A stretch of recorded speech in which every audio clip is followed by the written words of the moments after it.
কলিয়াবৰত ৰাষ্ট্ৰীয় ঘাইপথত বাহনৰ খুন্দাত গুৰুতৰভাৱে আহত আৰক্ষী জোৱান। কলিয়াবৰ বাগৰিত ভয়ংকৰ ঘটনা।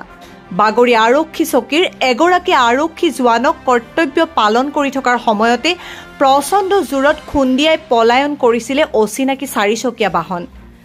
গুৰুতৰভাৱে আহত ৯ APBNৰ আৰক্ষী জোৱান ৰন্তু দত্তক সংকটজনক অৱস্থাত স্থানীয় এজন যুৱকৰ সহায়ত জখলাবন্ধা স্থিত মহকুমা অসামৰিক চিকিৎসালয়ত ভৰ্তি কৰে।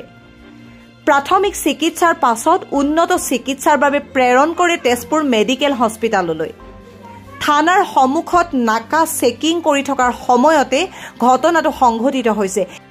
ইতিমধ্যে পলায়ন কৰা AS01DN 5747 নম্বৰৰ বাহনখন কাজিৰঙাৰ কহৰা আৰক্ষীয়ে জব্দ কৰে। News desk report any express.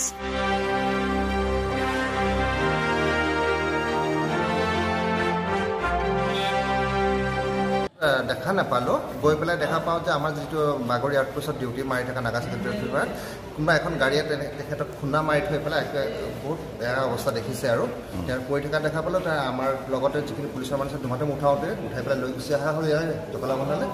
আৰু তেওঁলোকৰ মানুহটো আহি পেলাই পাইছে আৰু ধৰক কি কৰি আছিলে তেওঁ তাত? তেওঁ ডিউটিত আছিলে, যিটো নাগা চেক ডিউটি বুলি কয় যে গাড়ী ঘোঁৰা যিবিলাক চেক কৰি থাকে, তেওঁলোকৰ লগত আৰু ষ্টাফ আছিলে 2-4জন। কিন্তু ইয়ালৈ যেতিয়া লৈ আহিছিল আপোনাৰ লগত আৰু আৰক্ষী আছিল নে? আৰক্ষী মানে তেওঁলোকেতো বেলেগ এখন গাড়ীত আহি আছে বুলি কৈছে, আৰু আমি লগতে এখন পুলিচৰে গাড়ী হয় বলেৰ এখন, ড্ৰাইভাৰটো আৰু মই লৈ আগবাঢ়ি গুচি আহিছোঁ। আপুনিতো আৰক্ষী নকৰে? হয়, নকৰোঁ। হয়, নকৰোঁ। মানে ওচৰ চুবুৰীয়া? হয়, মোৰ ওচৰতে আছে। আৰু খুন্দা যেতিয়া শব্দ শুনা পালোঁ, শুনা পাই পেলাই দৌৰ মাৰি গৈছোঁ, দেখিছোঁ যিহেতু মানুহজনৰ এনেকুৱা এটা অৱস্থা হৈ আছে। তেতিয়া ধৰক ভাৰতীয় মানুহ আৰক্ষী জোৱান?